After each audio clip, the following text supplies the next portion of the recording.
Ladies and gentlemen, welcome to Punk Rock Review, home of a bunch of opinionated crap you don't care about, also the home of the feedback you provide that we don't care about. As always, keeps us on an even playing field, and we like that. So what do we got in store for you today? Today, man, we're going to be covering something that, we've gone in tidbits over and whatnot, and that's because, it is a vast, it is a vast kind of amalgamation of a lot of things thrown into the overall umbrella of Black Ops 3. More importantly today, we are going to be talking strictly about the Black Ops 3 campaign, and, kind of our thoughts on that, because, hey, we did finally go through it all, totally, completed everything like that. We already talked about multiplayer. We think the multiplayer on Black Ops 3 sucks.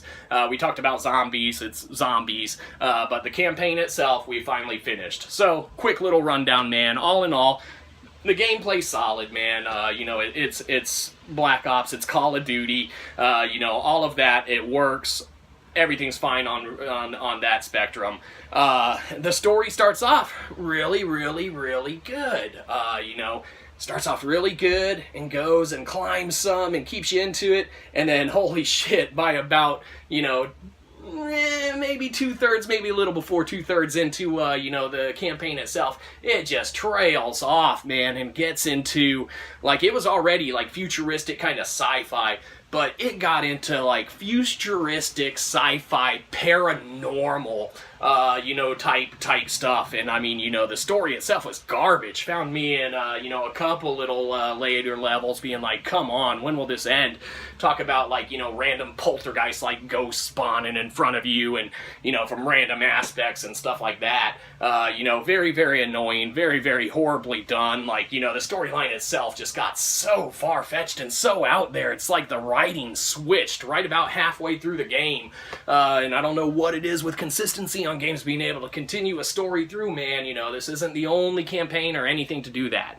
So, that's annoying, man. The story loses its focus and such, but the gameplay itself is solid. It's playable, it's doable, and all in all, probably about a 7 out of 10 or so on the campaign itself.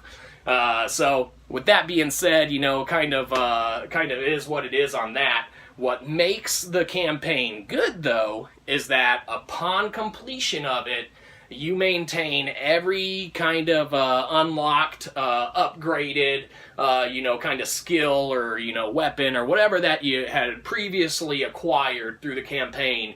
And the campaign starts over and you keep all that. So it goes from, pretty, depending on what setting you're playing on, pretty hardcore, kind of skill required to kind of get through some points until the game gives it to you, to being pretty much OP dominating, the game itself because you have all of your skills that you had unlocked before. And that does add a nice little element, man, to kind of go through it. We actually ended up going through a little bit of it again, on the wrap over, especially the early levels are really good, man. Really, really good. Really well thought out, really well scripted, and all that. And the gameplay's solid, man. It's Black Ops. I understand with the game being so big, why they might eliminate the campaign or have chosen to do so, whether it's for people don't play it, people don't complete it, whatever, probably because about halfway through it ends up sucking. But, Black Ops itself is so big of a game that I can see they are able to take out the campaign and the next iteration coming out, and they will probably, have just as much content in other areas, to accommodate that switch. So I understand that. Folks like myself, man, traditional gamers and such, or like-minded individuals that used to, just pop in a game and go through the campaign before even touching multiplayer, whether it's a brand new release or not, whether it took a week or two to beat the campaign or not, I've always dived straight into the campaign, straight through it, and would not touch multiplayer, with the exception of maybe 1 or 2 games here or there, and I still touch the campaign first on those, but usually it's straight up until completion, and then let me see what else the game has to offer. I'm a campaign gamer. know, that's what I enjoy. I want the, you know, I want the story, I want the immersion, I want all that.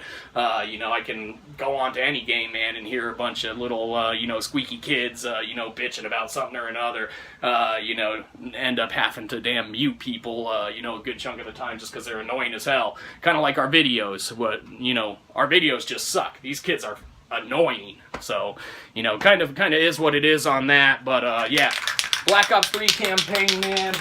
What do we think of you? Well, we think that, let's go right here. We think that you're a solid 7 out of 10, man. So, you know, you got that going for you. The gameplay itself is strictly what kind of holds it together. And, you know, all the futuristic wall jumping, all that garbage is fine in the campaign.